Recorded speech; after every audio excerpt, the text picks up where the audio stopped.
तो कल की क्लास में हमारा इंस्टॉलेशन हो गया था कंप्लीट। ये इंस्टॉलेशन के लिंक है। विंडोज़ के लिए आप इस लिंक पे जाके इंस्टॉल कीजिएगा और ऑपरेटिंग सिस्टम के लिए आप इस लिंक पर जाके क्लिक कीजिएगा। तो कल हमारा इंस्टॉलेशन कंप्लीट हो गया था। अब चलिए हम लोग स्टार्ट करते हैं एसक्यूएल की इंट्रोडक्शन से। SQL stands for Structured Query Language, which lets you access and manipulate databases. आप सबसे पहले इस पार्ट को समझिए। सपोज इट मान लो आपके पास डेटा सेट्स है, आपके पास डेटाबेस है। Now we want to communicate with this database. तो यदि मैं कम्युनिकेट करना चाह रहा हूँ डेटाबेस के साथ, तो हम लोगों के पास कोई लैंग्वेज होना चाहिए जिसके थ्रू हम क्या कर सकते हैं, डेटाबेस के साथ कम्युनिकेट कर सकते हैं। ये मान लो मेरे पास एक लैंग्वेज है, ठीक है। सिंस डेटाबेस के साथ जो कम्युनिकेशन होता है वह होता है in the form of query. Query का मतलब होता है क्वेश्चन पूछना। तो जब आप डेटाबेस के साथ कम्युनिकेट करते हो तो वह होता है in the form of query. ठीक है, तो ये हो गया क्वेरी लैंग्वेज। अब सिंस ये क्वेरी क्या होता है, स्ट्रक्चर्ड फॉर्म में होता है,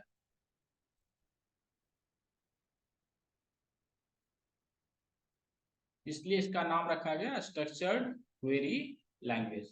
अब स्ट्रक्चर्ड का कहने का मतलब क्या हुआ वो समझिए। मान लो आप लिख रहे हो हाउ आर यू, तो ये इंग्लिश का एक स्ट्रक्चर्ड हुआ। आप इसको भी ये भी लिख सकते हो यू हाउ आर। कहने के लिए इसका सेंस वही निकलेगा जो ऊपर वाले सेंटेंस का निकला है, but this is not in the form of structured, this is in the form of structured as per English grammar. तो यदि ये स्ट्रक्चर फॉर्म नहीं होगा तो आप कैसे भी लिखोगे तो आपको रिस्पॉन्स मिलेगा, but then every person will have the different structure. तो दैट इज द रीजन एक स्ट्रक्चर को फॉलो किया जाता है in the for asking the query. और ये सिंस आप इसके थ्रू क्या करते हो, डेटाबेस के साथ कम्युनिकेट करते हो, इसलिए इस लैंग्वेज का नाम रखा गया है स्ट्रक्चर्ड क्वेरी लैंग्वेज। इसके थ्रू आप क्या कर सकते हो, we can access as well as manipulate the database. हम लोग एक्सेस भी कर सकते हैं और मैनिपुलेट भी कर सकते हैं डेटाबेस को, चेक कर सकते हैं। एसक्यूएल हाई लेवल टर्मिनोलॉजी, कुछ टर्मिनोलॉजी होते हैं एसक्यूएल में जो आप देखोगे। एक होता है डेटाबेस और स्कीमा। तो MySQL does not differentiate between database और स्कीमा। टेबल्स होता है जो आप डेटा स्टोर कीजिएगा वो किस में कीजिएगा, टेबल्स में कीजिएगा। टेबल्स मतलब इन the form of rose and columns में। डेटाबेस और स्कीमा ये एक ही चीज है, अलग है? एक ही चीज है पर MySQL। देन हमारा है term RDBMS, relational database management system. Relational database management system क्या होता है, मान लो आपके पास since you are working with any of the organizations, let's say मान लो आप you are working with Flipkart। इस फ्लिपकार्ट में मान लो आपके पास डेटाबेस है, ये कस्टमर का नेम है, ये उसका प्रोडक्ट बाय किया है, ये उसका ट्रांजैक्शन, ये अमाउंट है, और ये है बैंक डिटेल्स। ठीक है, मैं एक सिंपल एग्जांपल दे रहा हूँ। मान लो ये सारा डिटेल्स एक ही टेबल में मैं स्टोर करके रखा हूँ। ठीक है, अब मान लो कि मैं कस्टमर केयर में जॉब कर रहा हूँ, मैं कस्टमर केयर डिपार्टमेंट में हूँ फ्लिपकार्ट के, और मुझे इस किसी भी कस्टमर का मुझे डिटेल्स चाहिए कि वो कितना कौन सा प्रोडक्ट करता है और उसका अमाउंट क्या है। ठीक है, अब फ्लिपकार्ट के पास एक ही डेटाबेस में सारा डिटेल्स है, तो फ्लिपकार्ट क्या करेगा, इसके साथ शेयर कर देगा कस्टमर केयर के साथ। तो बताइए क्या कस्टमर केयर को उस कस्टमर का बैंक डिटेल्स का इंफॉर्मेशन होना चाहिए या नहीं होना चाहिए? नहीं होना चाहिए, बट ये कस्टमर केयर के पास शेयर हो जाएगा। इसलिए हम लोग क्या करते हैं, हम लोग जो डेटाबेस क्रिएट करते हैं वो डिफरेंट डिफरेंट टेबल्स में इंफॉर्मेशन को स्टोर करते हैं। ठीक है, अब हमारा एक टेबल होगा जिसमें कस्टमर इन्फो होगा, जिसमें हम सारे कस्टमर के इंफॉर्मेशन को स्टोर करेंगे। दूसरा होगा उसके बैंक ट्रांजेक्शन का डिटेल्स, जिसमें हम उसके बैंक ट्रांजेक्शन के डिटेल्स को स्टोर करके रखेंगे। तो जब आप इस तरह से डिफरेंट डिफरेंट टेबल्स में रखते हो इंफॉर्मेशन को स्टोर, और मान लीजिए मैं कस्टमर केयर डिपार्टमेंट हूँ, मुझे कस्टमर का इंफॉर्मेशन चाहिए, तो Flipkart will share only this table with customer care department. तो जो उसके बाकी जो डिटेल्स है जो उसको शो नहीं करना है, उसको क्या कर सकता है, जैसे आप डिफरेंट टेबल्स में, तो वो डिटेल्स उसको मालूम नहीं होगा। अब सिंस आप डिफरेंट डिफरेंट टेबल में स्टोर कर लिए हो, अब आपको चाहिए कस्टमर, अब मान लो आपको ये सारे डिटेल्स चाहिए, तो आपको क्या करना होगा, फिर इस टेबल में जाना होगा, कस्टमर को देखना होगा, देन उसके डिटेल्स को फिर इस टेबल में देखना होगा। तभी आप देख सकते हो तो टू डिफरेंट डिफरेंट फाइल्स में होता है। तो हमारे पास क्या फैसिलिटी होता है, क्या प्रिविलेज होता है कि हम इन सारे टेबल्स के बीच में रिलेशनशिप को स्टैंड कर सकते हैं, और वो हमारा कॉन्सेप्ट होता है प्राइमरी की और फॉरेन की का कॉन्सेप्ट होता है, जिसके बेसिस पे हम टेबल्स के बीच में रिलेशनशिप को स्टैंड कर सकते हैं। उसी को जब आप टेबल्स के बीच में रिलेशनशिप स्टैंड कर लिए, तो वही आपका डेटाबेस कहलाया, रिलेशनल डेटाबेस मैनेजमेंट सिस्टम। ठीक है, तो नेक्स्ट टर्म है आपका ईआर डायग्राम। ईआर डायग्राम क्या होता है?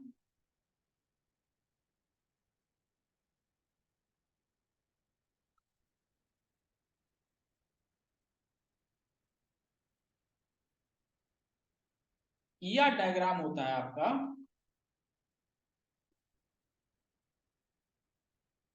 Entity relationship diagram.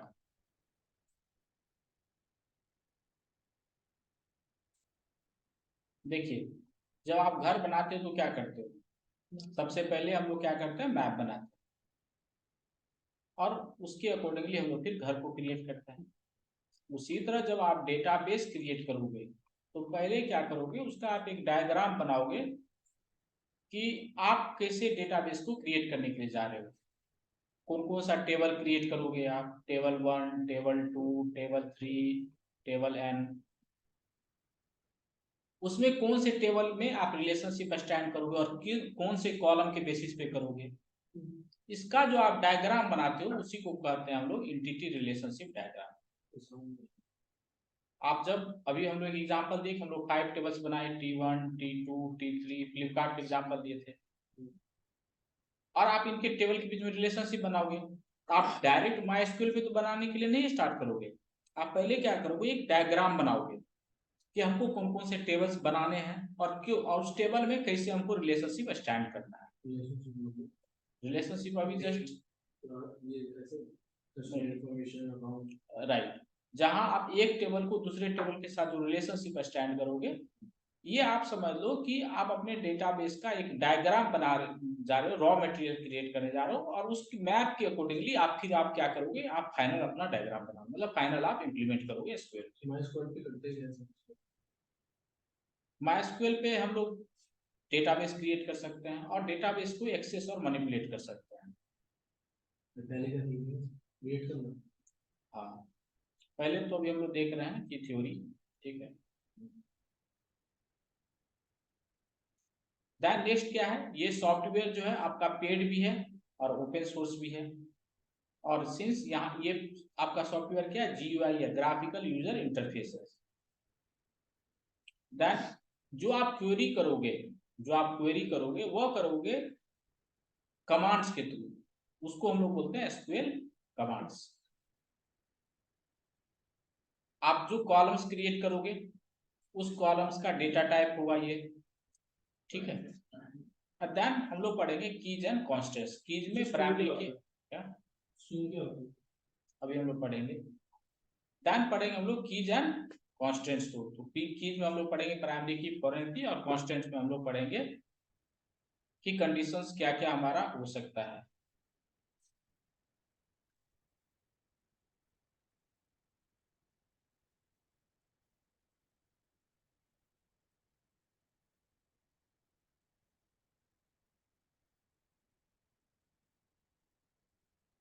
अब एसक्यूएल कमांड्स को 5 ब्रॉडली दिस 5 कैटेगरीज में डिवाइड किया गया है।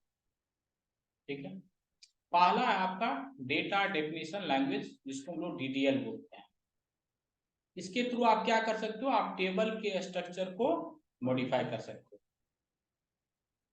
जिसमें आपके जो कमांड्स फॉलो करते हैं डीडीएल के अंदर, create, alter, drop, truncate, rename, these commands जो है वो आपका फॉलो करता है डेटा डेफिनेशन लैंग्वेज के अंदर, और ये इंटरव्यू में क्वेश्चंस पूछे जाते हैं।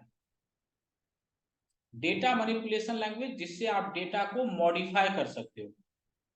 देखिए यहाँ पे दोनों में डिफरेंस है। यहाँ मैं मेंशन कर रहा हूँ टेबल के स्ट्रक्चर को आप मॉडिफाई कर सकते हो, और यहाँ मैं क्या बोल रहा हूँ, डेटा को, यहाँ मैं क्या बोल रहा हूँ, डेटा को आप मॉडिफाई कर सकते हो। मतलब आपका टेबल का एक स्ट्रक्चर क्रिएट किया।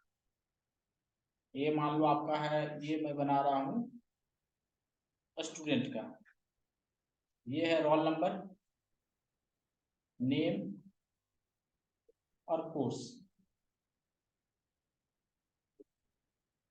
तो ये आपका इसका डेटा टाइप हो गया रोल नंबर का, मान लो इंटीजर, नेम का हो गया स्ट्रिंग,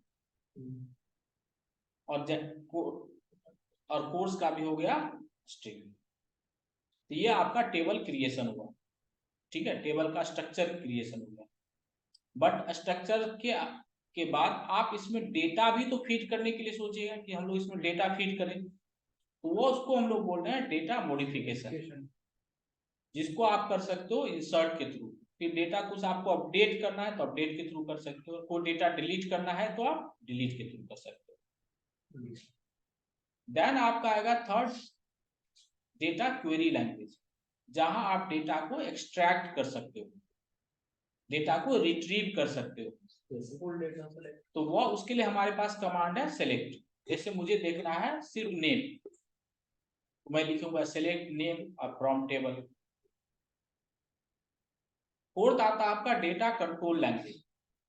इसके थ्रू आप क्या करते हो, use for providing and taking back the access rights. इसके थ्रू आप क्या करते हो, डेटाबेस का एक्सेस देते हो और लेते हो, वापस लेते हो।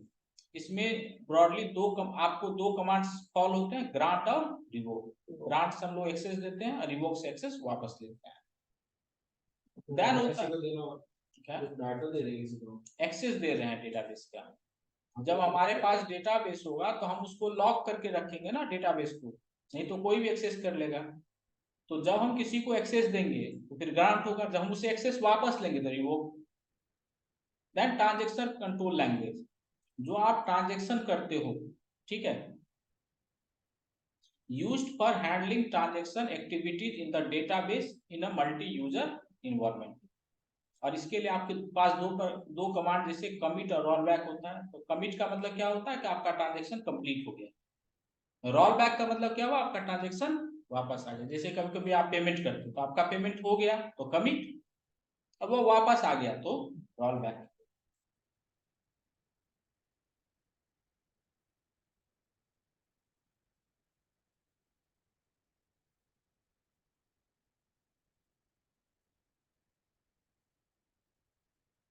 नेक्स्ट मेरा कमांड है, अब वन बाय वन हम कमांड को देख लेते हैं। तो पहला हम कमांड क्या पढ़े, डीडीएल, डेटा डेफिनेशन लैंग्वेज, जिसके थ्रू हम क्या कर सकते हैं, टेबल के स्ट्रक्चर को मैनिपुलेट कर सकते हैं। इसके अंदर हमारे क्या कमांड आएंगे, जैसे क्रिएट है, तो क्रिएट को हम कैसे यूज करते हैं, इसके थ्रू हम डेटाबेस और टेबल दोनों क्रिएट कर सकते हैं। इसको यूज कैसे करते हैं, तो क्रिएट डेटाबेस और डेटाबेस का नेम। लाइन ब्रेक करने के लिए हम लोग सेमीकोलन का यूज करते हैं। ठीक है, स्ट्रक्चर को मैनिपुलेट कर सकते हैं ना, डाटा को मैनिपुलेट नहीं कर सकते। तो टेबल स्ट्रक्चर ही तो बोल रहा हूँ। टेबल के अंदर ही तो डेटा, अभी मैं टेबल के स्ट्रक्चर के लिए बोल रहा हूँ कि जो हमारा डीडीएल कमांड होता है वो टेबल का स्ट्रक्चर होता है। मैं इस सेमी कॉलन के लिए बोल रहा हूँ कि ये सॉरी हाँ सेमी कॉलन के लिए बोल रहा हूँ कि ये आपका लाइन ब्रेक करता है। मतलब आप एक लाइन लिखे फिर दूसरा लाइन लिख रहे हो और इसको आपको दोनों दो अलग अलग क्वेरी है तो दोनों का आपको ब्रेक करना होगा, तो उसके लिए हमको ये सेमी कॉलन यूज होगा। कमांड को रन करने के लिए हमारे पास यहाँ कंट्रोल प्लस एंटर होता है एग्जीक्यूशन के लिए। टेबल को क्रिएट करने के लिए कमांड होता है क्रिएट टेबल, टेबल का नेम। देन ऑल्टर करने के लिए मतलब चेंज करने के लिए, जैसे मुझे column to modify the structure of present data frame and related tables, तो alter table, table name, add column करना है, नया कॉलम ऐड करना है तो ऐड से ऑल्टर के बाद ऐड होगा। मुझे ड्रॉप करना है कोई कॉलम तो ऑल्टर टेबल ड्रॉप, और कोई भी कॉलम मॉडिफाई करना है तो alter table modify. Then drop, drop क्या करता है, ड्रॉप से आप टेबल को ड्रॉप कर देते हो, डिलीट कर देते हो। मतलब सर जैसे कि ऐड कर रहे हैं, ड्रॉप कर रहे हैं, मॉडिफिकेशन कर रहे हैं, उसके साथ एडिटर का यूज करना कंपलसरी है। एडिटर ऑल्टर यस, यदि आप कॉलम ऐड करना चाहते हो तो ऑल्टर के साथ आपको ऐड यूज करना होगा। ड्रॉप करना चाहते हो तो ऑल्टर के साथ कॉलम नेम दोनों लिखना होगा। यस, टेबल नेम तो सेम ही होगा सबका, कॉलम नेम भी अलग होगा। आपको सिंगल टेबल नहीं होगा ना, आपको एन नंबर ऑफ टेबल हो सकते हैं। देन आपका आएगा ट्रंकेट। देखिए ड्रॉप और ट्रंकेट में डिफरेंस होता है। ड्रॉप क्या करता है, कंप्लीटली आपके टेबल को डिलीट कर देता है परमानेंटली। ट्रंकेट क्या करता है, उसके सिर्फ रोज को डिलीट करता है, मतलब टेबल का स्ट्रक्चर आपके पास होगा बना हुआ। इंटरनल स्टोरेज टेबल का जो स्ट्रक्चर होता है, जिससे आपका स्ट्रक्चर क्या था, रोल नंबर था, नेम था, और देन क्या था, आप जेंडर बनाए थे, कोर्स बनाए थे, तो ये जो टेबल का स्ट्रक्चर बना होगा वो आपका होगा। इसके सारे रोज डिलीट होंगे, जो आप डेटा फीड किया है सारा डिलीट हो जाएगा। ड्रॉप में क्या होता है, ये टेबल ही परमानेंटली डिलीट हो जाता है। रीनेम करने के लिए ऑल्टर टेबल, टेबल नेम, और रीनेम टू, जो नया नाम रखना है वो आप रखोगे। तो ये अभी हम लोग इस तरह से पढ़ रहे हैं, वन बाय वन चीजों को देख रहे हैं, बट इसको हम लोग करेंगे माइस्क्वेल एडिटर पे, वर्कबेंच पे करेंगे इसको।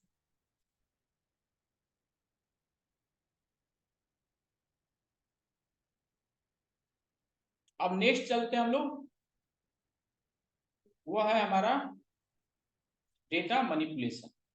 उसमें हम लोग दो तीन कमांड देखे थे, इंसर्ट, अपडेट और डिलीट। इंसर्ट से क्या होता है, इंसर्ट इनटू, आप जो इंसर्ट के साथ कैसे होता है यूज कैसे करेंगे, तो इंसर्ट इनटू, और इसके साथ यूज होता है वैल्यूज।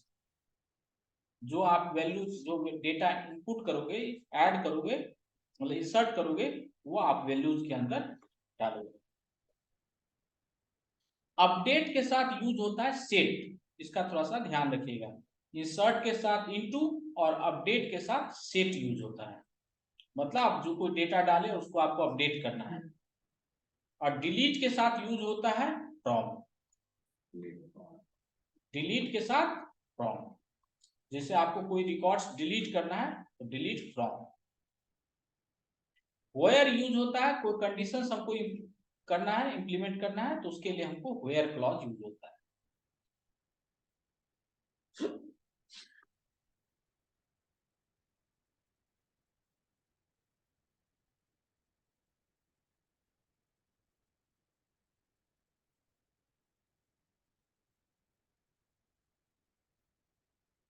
ये देखिए आपके पास डेटा टाइप्स हैं।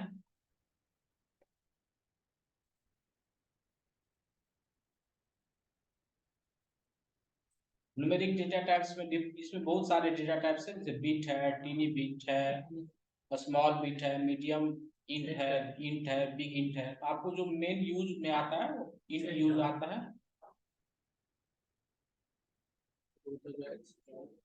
इंट। और दूसरा आपको यूज में आएगा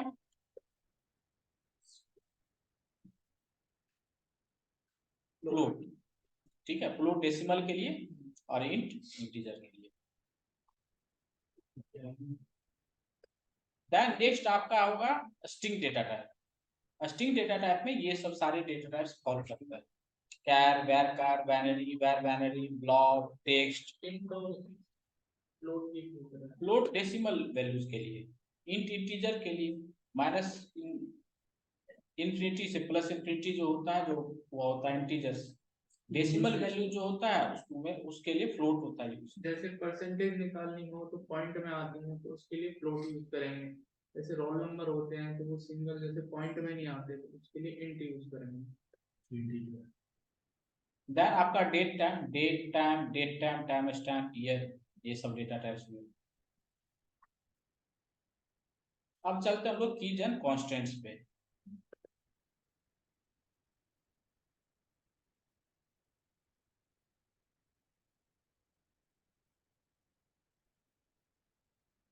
तो इसमें कीज और कॉन्स्टेंट्स में आपको जब टेबल्स के बीच में रिलेशनशिप स्टैंड करना हो, उसके लिए आप प्राइमरी की और फॉरेन की का कॉन्सेप्ट अप्लाई करते हैं।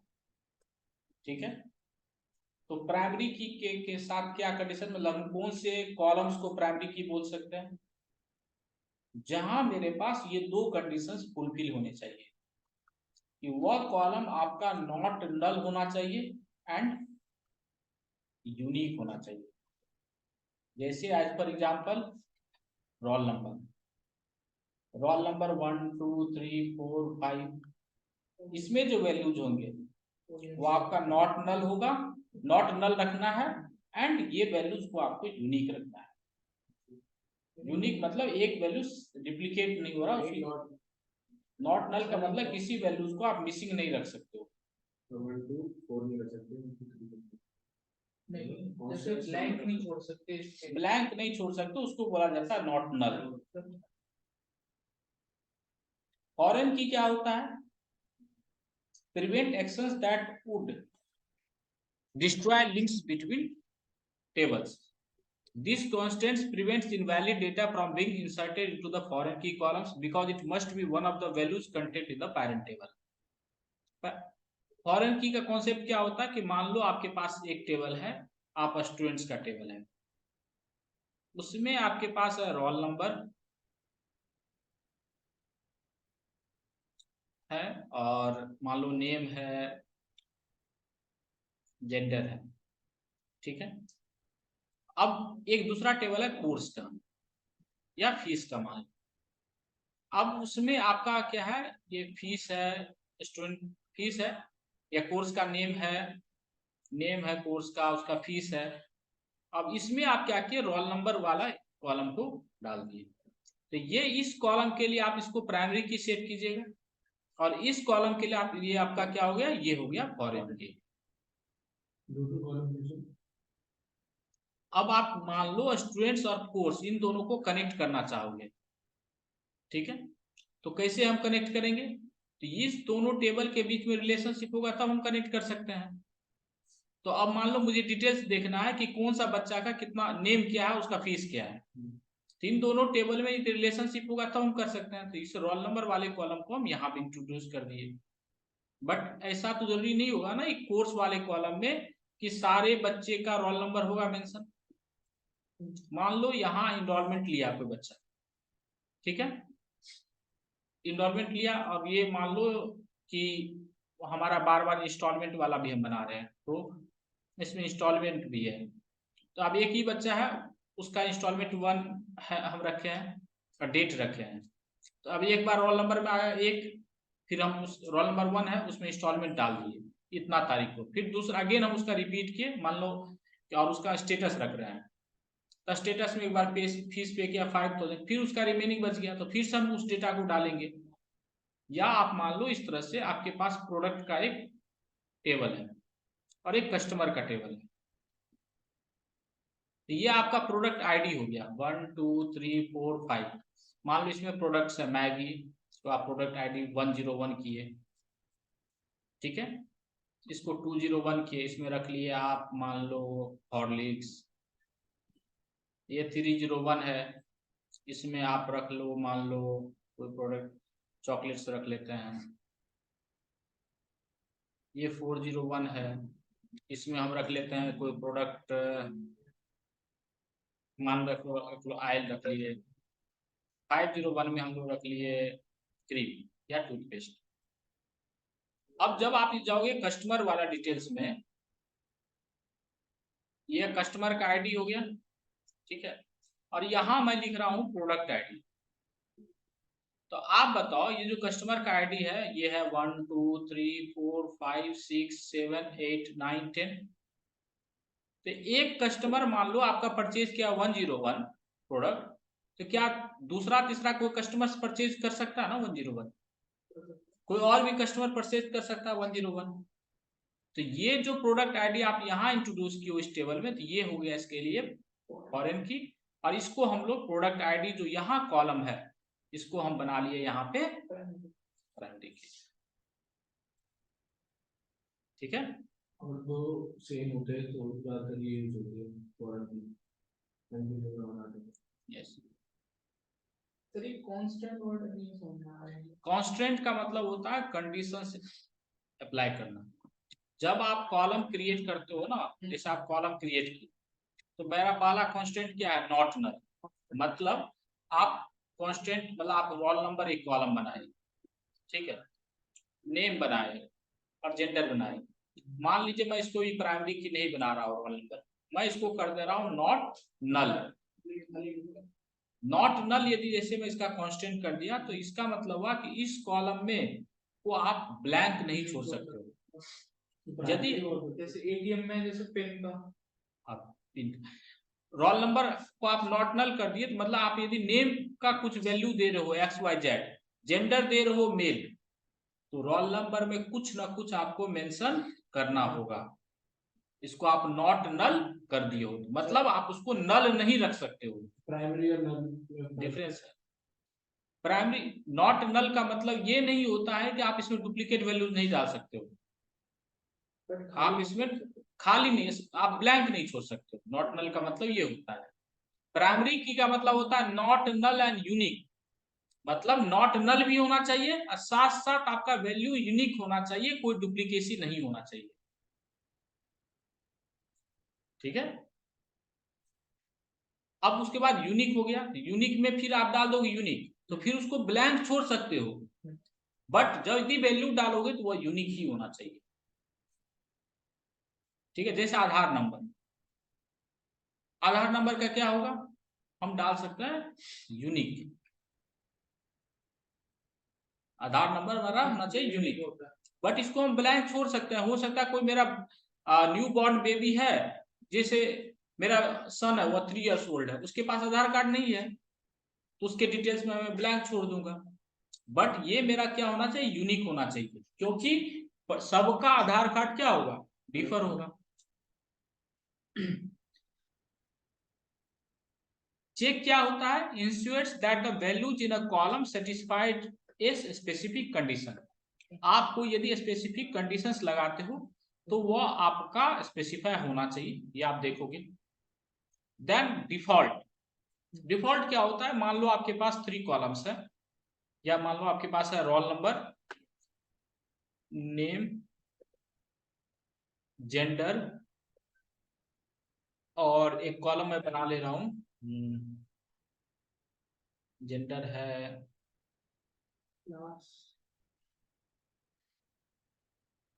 कोर्स बना लेना, और कोर्स में मैं रख ले रहा हूं डिफॉल्ट ऑप्शन, डिफॉल्ट कर दे रहा हूं डेटा साइंस, ठीक है। इसका क्या मतलब हुआ कि मान लो आप डेटा को फीड कर रहे हो, रोल नंबर में आप डाल दिए 101, नेम में डाल दिया आप ABC, जेंडर में डाल दिए मेल, और कोर्स को आप यदि ब्लैंक छोड़ दिए, ठीक है, तो ये बाय डिफॉल्ट आपका ले लेगा डेटा साइंस। आप किसी प्लेस में आप कोर्स डाले डिजिटल मार्केटिंग, तो वहां डिजिटल मार्केटिंग आ जाएगा, जहां दिए ग्राफिक डिजाइनिंग तो ग्राफिक डिजाइनिंग आ जाएगा, जहां आप ब्लैंक छोड़ दोगे तो डिफॉल्ट वैल्यू में क्या आ जाएगा आपका डेटा साइंस।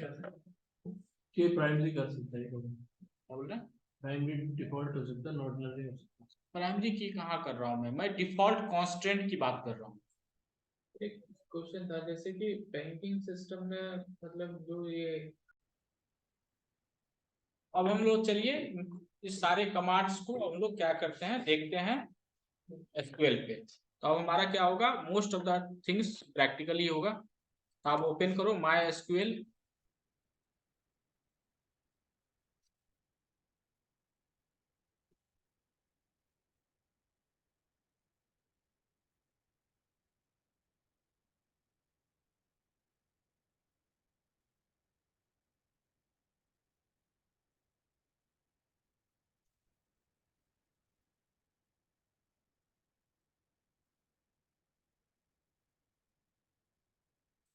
ओपन कर लिए। तो सबसे फर्स्ट जॉब हमारा क्या होता है कि हम लोग को डेटाबेस क्रिएट करना होता है। जब हम लोग डेटाबेस क्रिएट करेंगे तभी हम उसके अंदर टेबल को क्रिएट कर सकते हैं। ठीक है, तो ये जो दो लाइन होते हैं ये आपका यूज होता है, this is used for comment, single line comment, पर single line comment.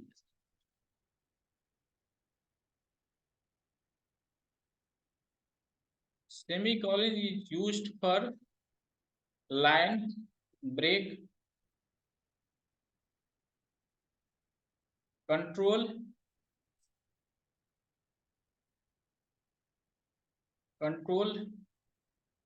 Plus enter to execute the code।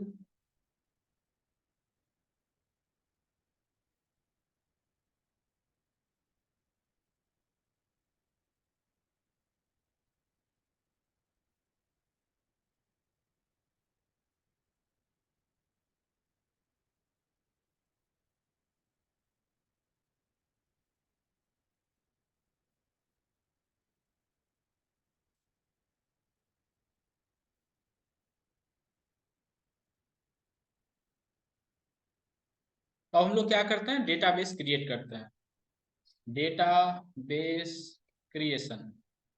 और डेटाबेस हम लोग कैसे क्रिएट करेंगे, तो क्रिएट कमांड से। तो उसका क्या होगा सिंटेक्स, क्रिएट डेटाबेस और डेटाबेस का नेम। तो कुछ भी दे सकते हैं हम लोग। तो यहाँ चलिए हम लोग देते हैं डेटा साइंस और सेमीकोलन और देन कंट्रोल एंटर। आप जब कंट्रोल एंटर करते हैं तो इसका एग्जीक्यूशन होता है और नीचे आपको डिस्प्ले करता है। यदि आपका कोड सही होता है तो कमांड यदि सही होता है तो आपको ये ग्रीन लाइन में डिस्प्ले करेगा, यदि कमांड रॉन्ग होगा तो ये आपको रेड लाइन में डिस्प्ले करेगा।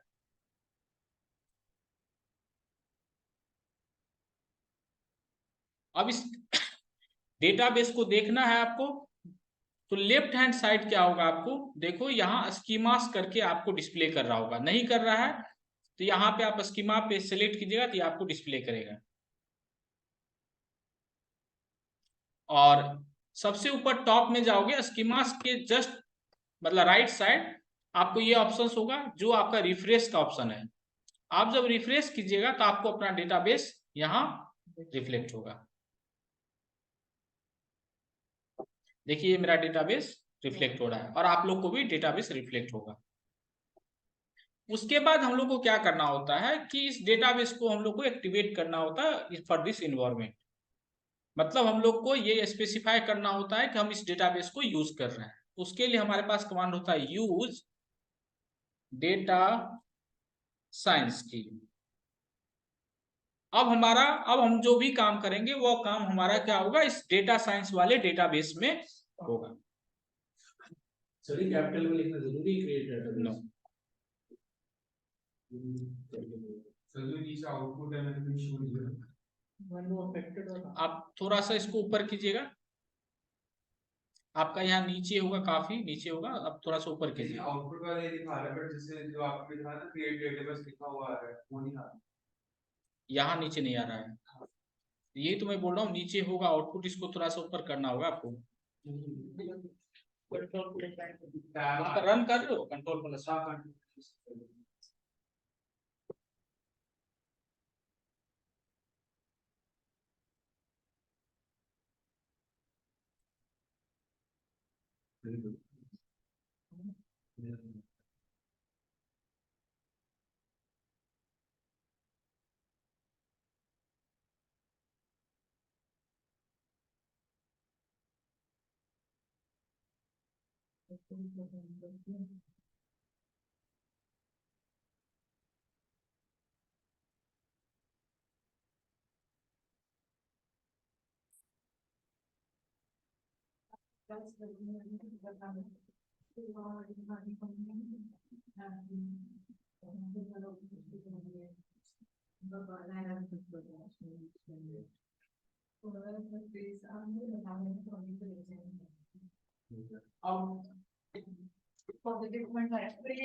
सर इसमें कंट्रोल एंटर तो नहीं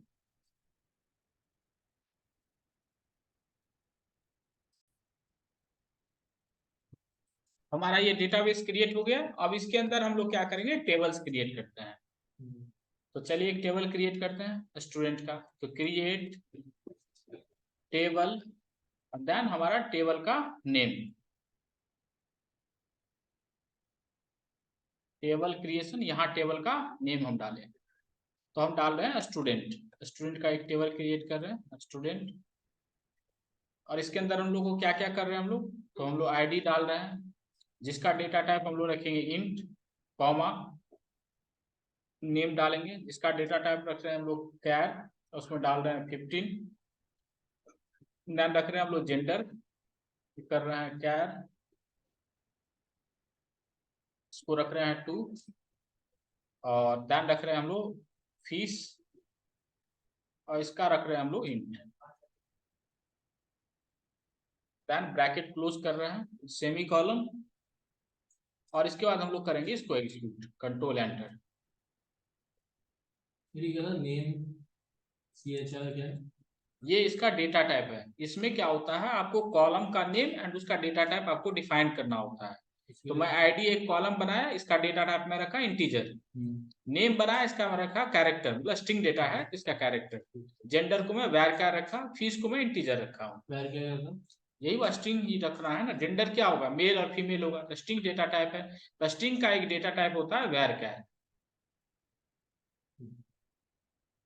सर इस वैर कैर में अंदर मतलब किस चीज का अंतर वैर कैर और कैर में डिफरेंस क्या होता है कि कैर में जब आप डालते हो ना 15, तो वैर कैर का मतलब होता है वेरिएबल कैरेक्टर। कैर में डालते हो 15, तो ये क्या करता है, आपका 50 मेमोरी स्पेस ऑक्युपाई करेगा। इवन दो यदि उसमें आप 10 ही वैल्यूज इनपुट करते हो तो भी ये स्टिल 15 मेमोरीज को होल्ड रखेगा। वैर कैर क्या करता है कि आप इसका जो भी बनाते हो, आप जितना भी देते हो, मान लो ये 2, तो ये 2 स्पेस रखा, बट यदि वैल्यू आप एक ही किए तो वो एक ही स्पेस रखेगा, बाकी वो रिलीज कर देगा।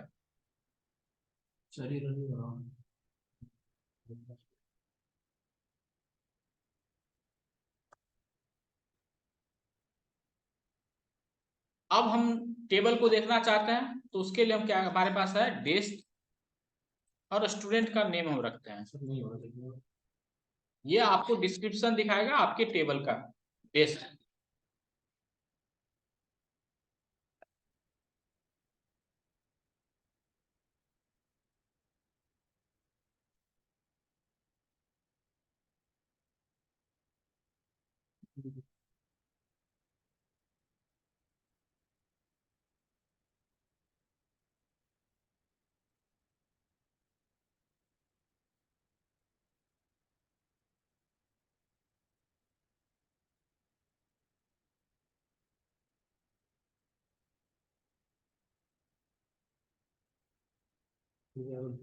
कुछ भी डेस्क क्या कर रहा है, आपके टेबल का डिस्क्रिप्शन बता रहा है। तो देखिए इसमें क्या है, कॉलम्स को हम लोग फील्ड बोलते हैं। तो ये देखिए आपके पास 4 कॉलम्स है, आईडी, नेम, जेंडर और फीस। ये इसका डेटा टाइप है, इंटीजर, कैर, 15, वैर कैर और इंट। यहाँ देखिए हम लोग क्या है, आपका नल है, और नल में क्या है, यस यस यस यस। इसका क्या मतलब हुआ, इसका मतलब हुआ कि आप इसको नल रख सकते हो, इसको आप नल रख सकते हो, इसलिए ये आपका हो गया है नल। यस यस यस है, क्योंकि यहाँ पे हम लोग कोई भी कॉन्स्टेंट्स अप्लाई नहीं किए हैं। की आप सेट नहीं किए इसलिए की आपको ब्लैंक आ रहा है, डिफॉल्ट आपको सेट नहीं किया इसलिए डिफॉल्ट आपका ब्लैंक आ रहा है। और कोई की मतलब प्राइमरी की और फॉरेन की, एक्स्ट्रा मतलब कोई एक्स्ट्रा कंडीशन हम लोग नहीं किया इंप्लीमेंट, इसलिए आपका ये ब्लैंक आ रहा है। अब चलिए हम लोग क्या करते हैं, हमारा ये टेबल क्रिएट हो गया। अब हम लोग क्या करेंगे, इसके अंदर डेटा को फीड करेंगे। और डेटा फीड करने के लिए हमारे पास कमांड है इंसर्ट। तो इंसर्ट के साथ हम क्या यूज करते हैं, इनटू टेबल नेम। तो टेबल मेरा क्या है, स्टूडेंट।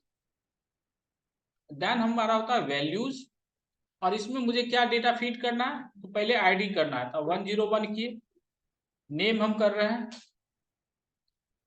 रचित, और जेंडर किए मेल, और फीस किए हम 45,000, और ये हम दिए सेमी कॉलन। और जब आप इसको रन करोगे तो ये आपका क्या होगा, दिखाएगा कि 1 रोज अफेक्टेड। ये जब आप इसको रन करोगे तो ये आपको दिखाएगा 1 रोज अफेक्टेड। यदि आपका कमांड सही है तो आपका 1 रोज अफेक्टेड दिखाएगा। अदरवाइज यदि आप कमांड या कहीं कुछ आप मिस्टेक किए हो तो वो आपको रेड कलर में दिखाएगा, शो करेगा कि कुछ एरर्स आपके एसक्यूएल कमांड में है। ये दोनों सिंस हमारा डेटा जो है वो है स्ट्रिंग का, इसलिए इसको आपको कोट्स के अंदर लिखना होगा।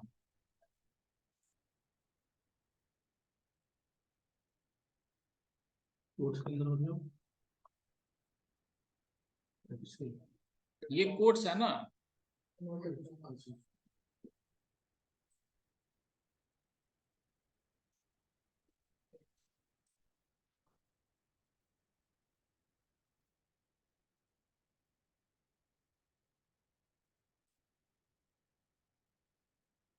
अब यदि अब मुझे क्या करना है, इस टेबल को देखना है।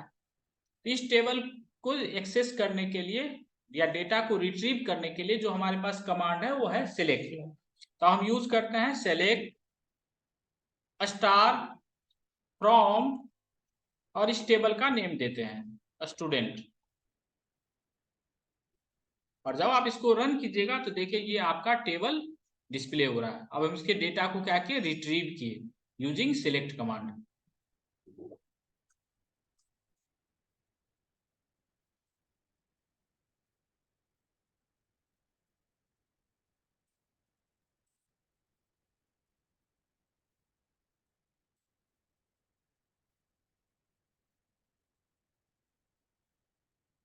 तो अभी हम लोग ऊपर क्या देखे थे, हम लोग डेटा इंसर्ट किए थे यूजिंग इंसर्ट कमांड। तो अभी हम लोग सिंगल डेटा इंसर्ट किए थे। अब यदि हमको मल्टीपल डेटा इंसर्ट करना है तो वह भी हम कर सकते हैं। तो चलिए करते हैं, इंसर्ट इनटू स्टूडेंट वैल्यूज 102 रिसर्व मेल 35,000, और देन यहाँ कॉमा के द्वारा आपको सेपरेट करना होगा।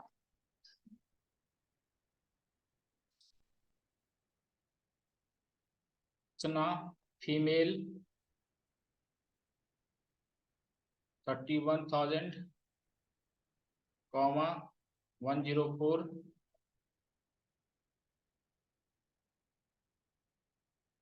आदि male 3,000 105, Siya female 25,000 106, Anjali female 32,000, और semi colon. Then after control enter. जब आप कंट्रोल एंटर प्रेस कीजिएगा तो यहाँ since we have inserted 5 records, तो ये आपको डिस्प्ले करेगा 5 रोज अफेक्टेड।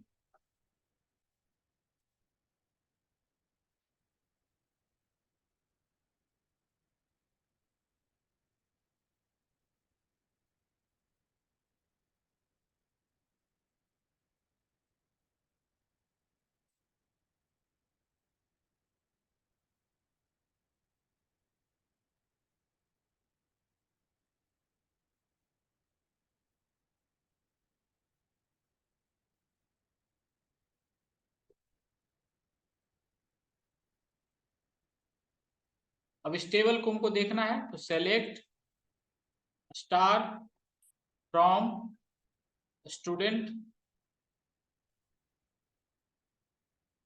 और ये देखिए हमारा टेबल डिस्प्ले हो रहा है, हम टेबल के रिकॉर्ड्स को रिट्रीव किए।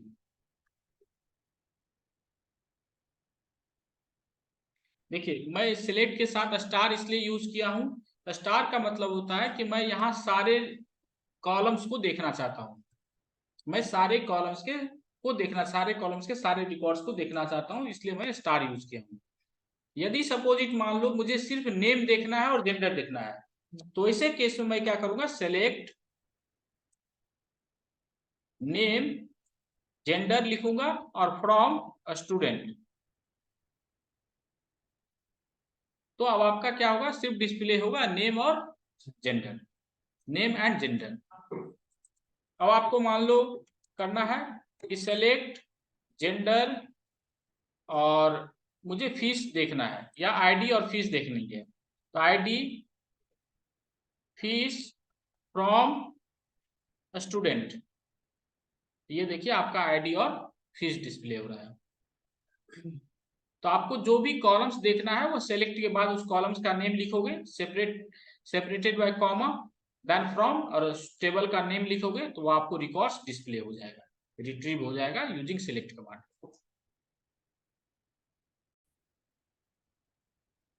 चलिए अब आगे बढ़ते हैं, हम लोग ऑपरेटर देखते हैं, RATOR। सबसे पहले देखते हैं अरिथमेटिक ऑपरेटर। ऑपरेटर तो ये आपका plus minus multiplication division, these are arithmetic operator, आपको पता ही है। अब हम लोग इसको इम्प्लीमेंट करके देखते हैं। मान लीजिए अभी जो मेरे पास टेबल है उसमें जो फीस है, ठीक है, वो मेरा करंट फीस है, और मैं इस पे क्या कर रहा हूँ, मैं इस पे 10% का डिस्काउंट दे रहा हूँ, तो मेरे पास जो अब नेक्स्ट फीस आ जाएगा वो डिस्काउंटेड फीस होगा। तो चलिए हम लोग अप्लाई करते हैं इस अरिथमेटिक ऑपरेटर। तो सेलेक्ट, मैं कर लेता हूँ स्टार फ्रॉम, या यहाँ क्या करना है आपको, सेलेक्ट कि हम आईडी नेम जेंडर फीस, ठीक है, और देन हम क्या कर रहे हैं, फीस या मैं डिफरेंस रखता हूँ 0.9, मेरा 90% हुआ, फ्रॉम स्टूडेंट। तो ये देखिए आपका क्या हुआ, ये हो गया आपका डिस्काउंटेड फीस। तो ये आप क्या अप्लाई किए, हम लोग अप्लाई किए अरिथमेटिक ऑपरेटर। अब यहाँ एक चीज ध्यान रखिएगा, जो आप यहाँ सिलेक्ट कमांड के साथ करते हो तो उसमें आपके टेबल में कोई भी मॉडिफिकेशन नहीं होता है, ये ओनली होता है डेटा रिट्रीवल के लिए।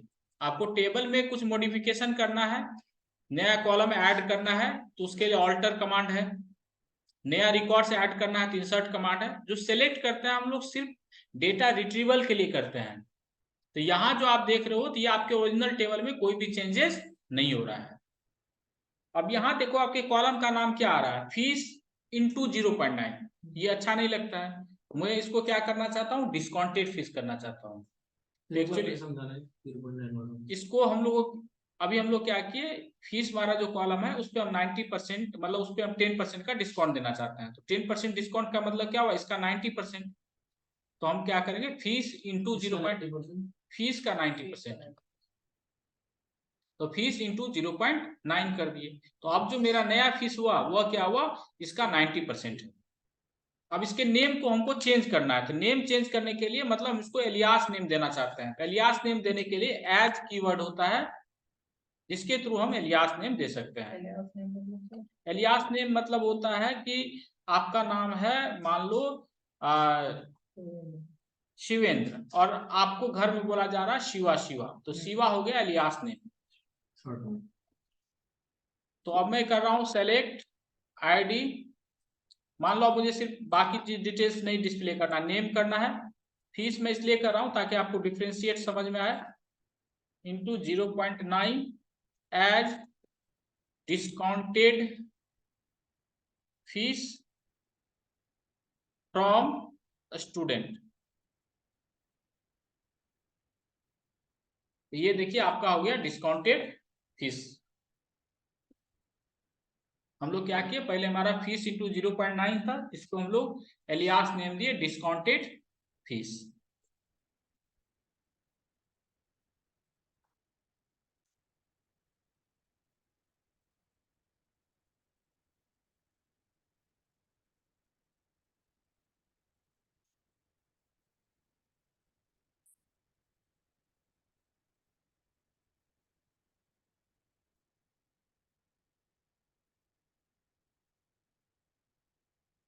एक और अरिथमेटिक ऑपरेटर हम फिर से अप्लाई करके देख लेते हैं। मान लीजिए मेरा अब न्यू रिवाइज फीस करना है, तो मुझे क्या करना है, प्लस करना है 5000 रुपीज ऐड करना है। चलिए करते हैं। सेलेक्ट नेम फीस और देन हम कर रहे हैं fees plus 5000 as revised fees from student. तो ये देखिए ये आपका रिवाइज फीस हो गया। आप क्या किए, 5000 रुपीज सारे फीस में ऐड किए। रिवाइज का मतलब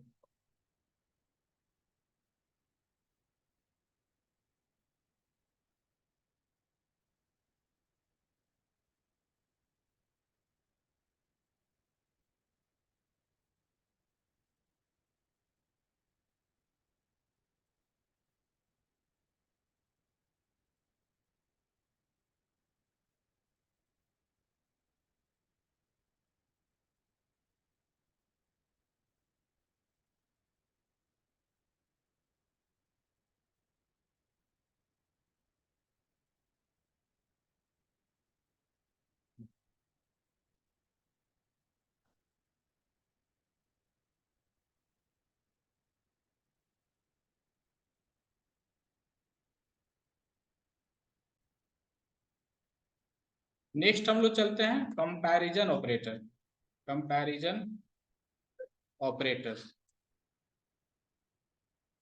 जिसके अंदर हमारे पास जैसे greater than, smaller than, greater than, equal to, smaller than, equal to.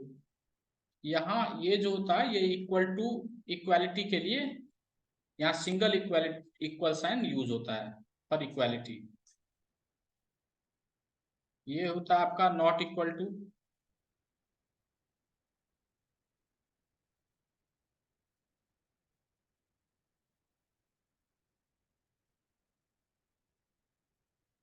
तो अब हम लोग चलिए देख रहे हैं ऐसे स्टूडेंट्स का फीस जिसकी फीस 30,000 से ज्यादा है। तो select name fees from student. तो यहाँ जो आप यूज करोगे कंपैरिजन ऑपरेटर को, तो आप क्या करोगे, विद कंडीशन कीजिएगा कि जो मुझे ऐसे स्टूडेंट्स का फीस दिखना है जो 30,000 से ज्यादा है। तो कंडीशन के लिए हम लोग के पास होता है where clause, where fees is greater than 30,000। तो ये देखिए ये सारे स्टूडेंट्स हैं जिनकी फीस है 30,000 से ज्यादा।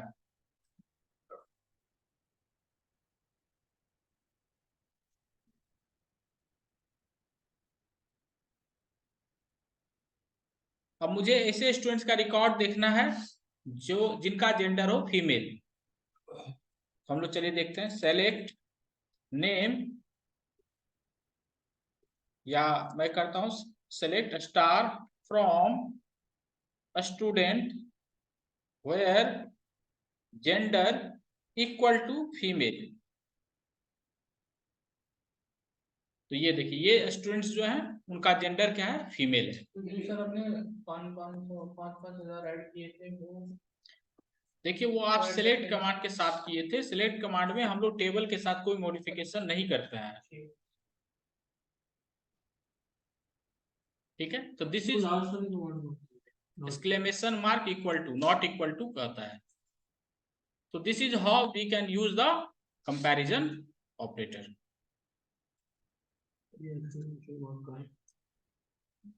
अब rest we'll see in the next class.